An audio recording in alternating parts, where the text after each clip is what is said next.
everybody, Drew McLellan here from Agency Management Institute. This week I had a lot of conversations with agency owners and they posed, as always, a lot of questions. Some of the questions that I got asked were, my team is just COVID weary.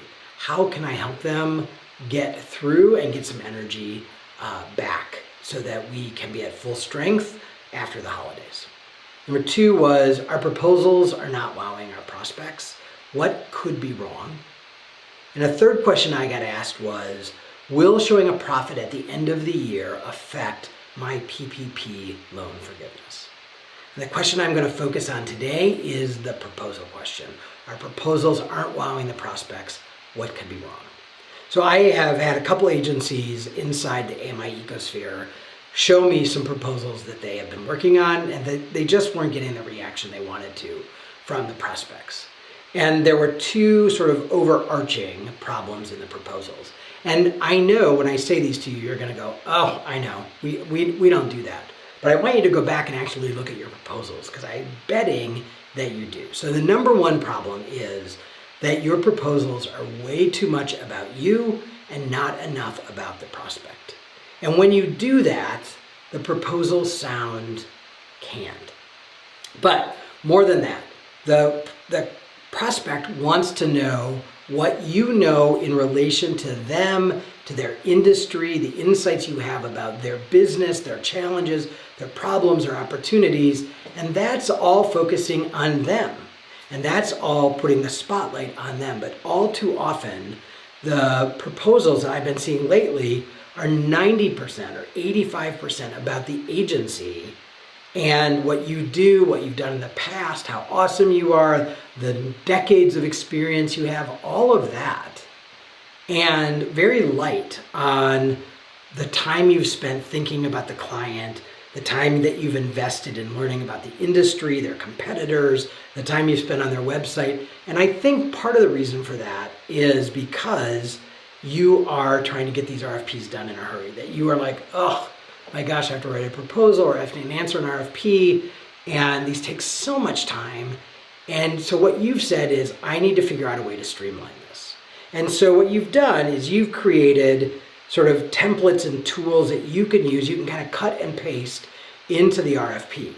And while in theory, there's nothing wrong with that, the problem is that it means that you are not going into the focus and depth about the client. So I am fine with you having a standard, here's our logo sheet, and here are our bios, and here's how we think about the work. It's fine to have, and I think of that as the back 10% of the proposal.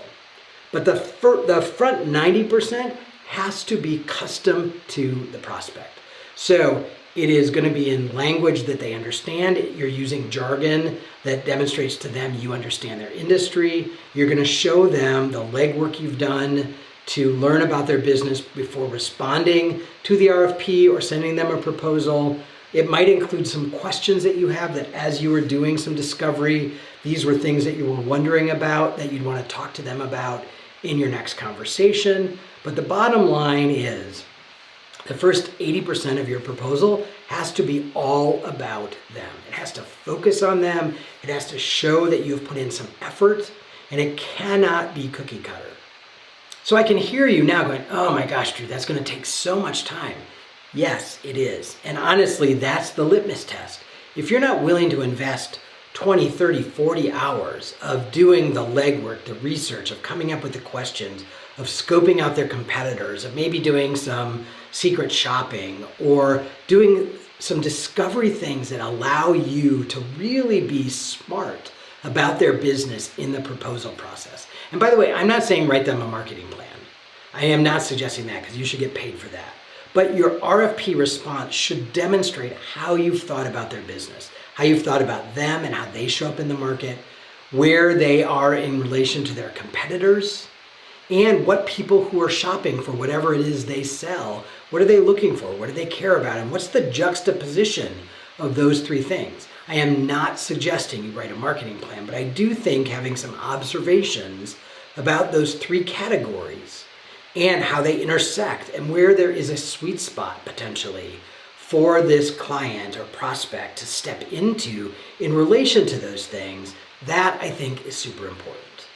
And I think when you do that, then you can use the template stuff on the back end, because the front part is going to be so custom to that prospect that they're going to feel like you have invested so much time and energy in learning about them that they're not going to care that the back half is a little more templated. But that's, I think, how you get their attention, is you start right up front talking about them, and you talk about them in a way that no one else is talking about them because they were too lazy to do the work.